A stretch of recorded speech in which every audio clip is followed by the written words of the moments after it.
With the summer months bringing intense temperatures here in Texas, some days I just don't want to eat hot food. This Mediterranean chicken pasta salad is meant to be eaten cold and requires no reheating, making it perfect for all of you truck drivers, students, and hippies who don't have a microwave. It has a wealth of vegetables including spinach, onions, cucumbers, and tomatoes, and thinly sliced chicken breast for a boost of protein. Each serving has about 605 calories with 45 grams of protein. Here's how you make it.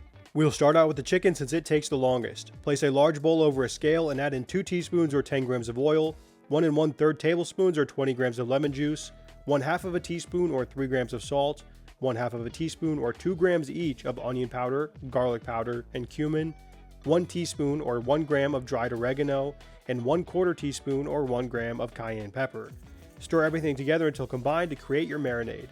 Next, add 1.5 pounds or 681 grams of boneless, skinless chicken breasts and toss to coat. I don't usually recommend meal prepping with chicken breasts because they are so easy to overcook, especially in the microwave.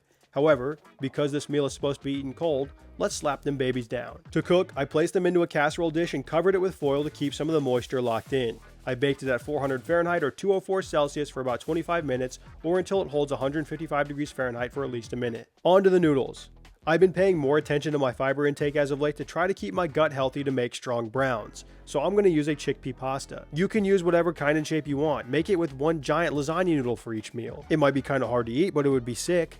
The chickpea pasta is a touch harder on the tooth than the traditional noodle, but that's a sacrifice I'm okay making to get the fiber. Whatever you use, get them in some boiling water and cooked. Now the dressing. Place a bowl over a scale and add in 6 tablespoons or 90 grams of olive oil, 1/4 of a cup or 60 grams of red wine vinegar, and 1 tablespoon or 15 grams of lemon juice. Then grate a couple cloves of garlic or 10 grams worth into the bowl. You want this to be fine in consistency so it puts off a stronger flavor. Follow that up with 2 teaspoons or 2 grams of dried oregano, 1/3 of a teaspoon or 2 grams of salt, and 1/2 of a teaspoon or 2 grams of pepper. Whisk the contents of the bowl together to emulsify the oil and vinegar and mix in the seasonings. Next, let's chop some veg. Take 1 medium-sized cucumber and peel away some of the skin to soften the bite. I also recommend scraping out the seeds with a spoon from the center to help keep the salad from getting too watery. Once de-seeded, cut that cucumber into a medium dice until you have 150 grams worth. The type of cucumber you use doesn't make a huge difference, but I like using English cucumbers myself. On deck, the grape tomato. You'll want 8 ounces or 227 grams of these suckers that you cut into either halves or quarters. I often see videos about how you can sandwich some of the tomatoes between the lids of 2 deli containers to help cut them faster, and I don't have deli containers, but I do have these meal prep ones, so I gave it a shot. It didn't work. In fact, it was a disaster. So I did it the old-fashioned way like a pour. 1 small red onion or 125 grams worth is next up. You'll cut this into thin slices.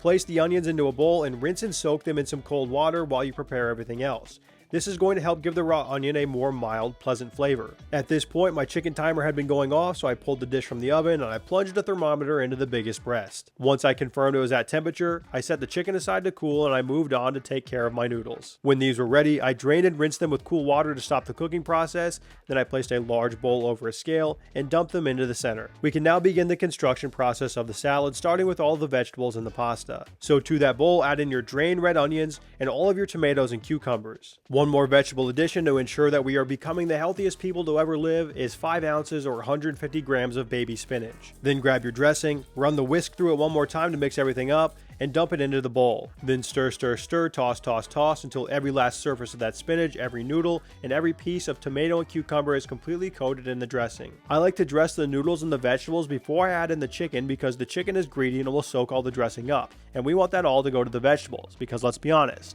they don't taste very good. While I was doing all that horse hockey, I've been super cooling the chicken in the freezer to help make it easier to cut. When it comes to eating chicken breast cold, thin slices will taste better than big chunks, so you're going to cut this thin like a dog. You got that? Good. Once it's ready to go, you scoop it up and toss it in the bowl with the rest of the junk. Probably the best part of this entire recipe is when you add 1 cup or 112 grams of crumbled feta cheese. Then you mix it all together to combine, and this is ready to be plated. It's going to yield you 5 servings, so lay out 5 meal prep containers and divide the contents of the bowl evenly between the 5. With all the uncooked vegetables and spinach, it's going to have quite a bit of volume to it, so make sure your containers are big enough. These here are 28 ounces. Each serving of this Mediterranean chicken pasta salad has about 605 calories with 45 grams of protein. These meals will last up to 5 days in your fridge. Sometimes when I make this, I'll add in a can of cannellini beans to slightly bump up the protein and fiber content. Whenever you're ready, throw on the lids and move them into the fridge for storage for the week. Something you may have noticed earlier in this recipe is that it wasn't very heavily salted, especially the vegetables, and that's on purpose. I find that it's best to salt this dish right before you eat it because the salt will pull water out of the tomatoes and cucumbers. If you salt it in advance, you could be left with a soupy mess at the bottom of your containers. Give it a quick sprinkle of salt before you eat it, mix it around, and it's ready to eat. One of my favorite things about these no reheat meals is that sometimes, I'm not saying this is often, even pulling a prepared meal from the fridge and putting it in the microwave is too much work for me. Just kidding, I don't really mean that.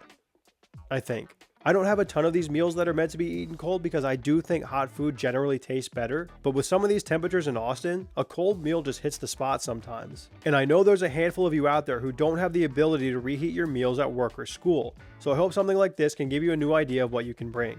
The full written version of this recipe with all the ingredients and instructions listed is published on my website, mealprepmanual.com, and that is linked in the description below. And for the love of God, hit the subscribe button.